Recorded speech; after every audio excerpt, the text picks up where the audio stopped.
Hey guys, and in this video I just wanted to briefly give you some thoughts on the iPhone 7 and Apple Pay. Now, I know Apple Pay and mobile payment systems have been around for a while, but Apple Pay is the first one to really gain much traction, I think, more so than Android Pay.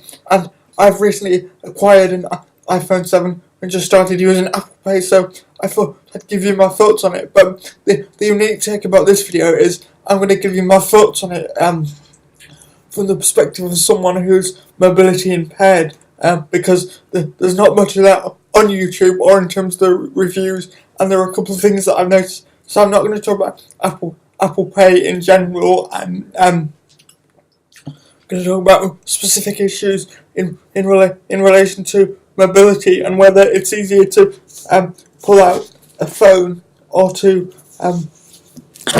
just pull out some cash, or indeed a contactless card like this, because that's where a lot of my focus is going to be, because I oftentimes struggle to see the logic of the benefit of Apple Pay rather than using a contactless card, especially unless you've forgotten your contactless card, especially because Apple Pay works in even fewer places than contactless does, and often is subject to some of the same limitations. So, the first thing I noticed was that how difficult it is with the dexterity that I have to be able to hold the phone against the reader and trigger Touch ID to authorize the transaction at the same time.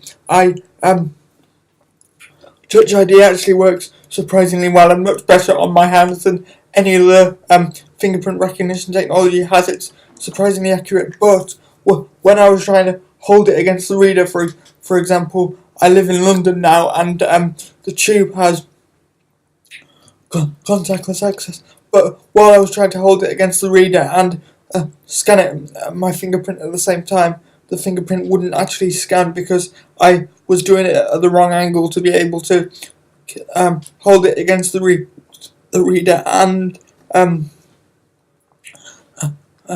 get my fingerprint accurate at the same time. So I did end up pulling out this guy, which also works on the tube, because I was actually wasting time trying to use Apple Pay. It wasn't more efficient. It was less efficient. And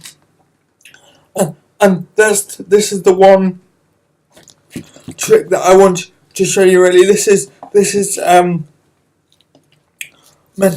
mentioned in lots of online or some online articles, but there's no videos about it, and certainly it's not marketed as that, but it's a great mobility feature. Well, if you notice here, if I authorize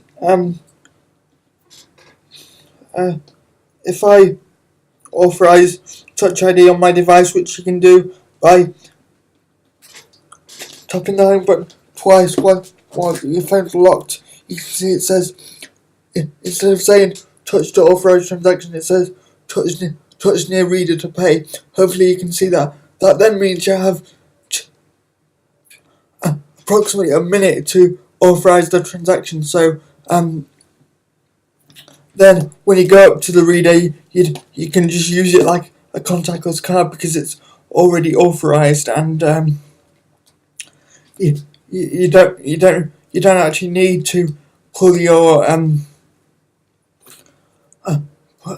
put your phone against the reader while you're scanning your fingerprint. You can do it. You can do it prior to that. My original idea with Touch ID was that I was going to put it against the reader, move it away, and then scan my fingerprint where I could do it comfortably. But the annoying thing about that is when you first move it away from the reader, it still pulls up your card as if you can pay at that reader, but it doesn't actually work, and it doesn't give you an error message. It just disappears. I was waiting in a line at Iceland, which is a food store here in the UK which supports Apple Pay, and I must have tried to do that 3 or 4 times. Put it near the reader, take it away and then scan my finger, and I thought it was working because it doesn't give you an error. It just doesn't do anything. But if that's how it's going to work, as soon as it gets away from the reader, it should take away the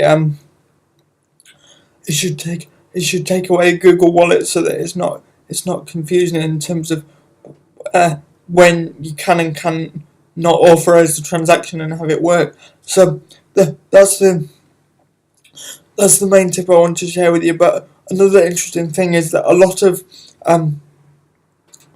contactless readers that don't specifically say that support Apple Pay actually do. It's still subject to the same limit unless they're specifically enabled for higher transactions. But the new Visa card readers, some establishments that have the new Visa card readers are enabled by default, even if don't explicitly say. They are enabled for higher payments, so that is something definitely to bear in mind. Anyway, I just really wanted to share with you that one tip about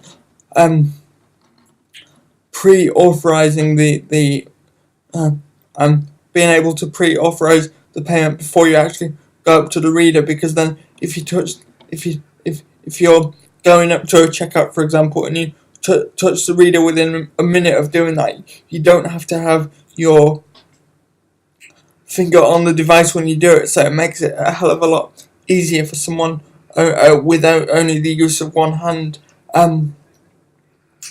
which kind of makes me even more curious as to why you can't do it the other way around. Scan it, take it away from the reader, and then authorize the transaction if you can do it before. But I guess there might be some connection issues with doing that. Anyway, just wanted to share that piece of information. Hope it was useful, and I'll see you in the next video. Thank you very much.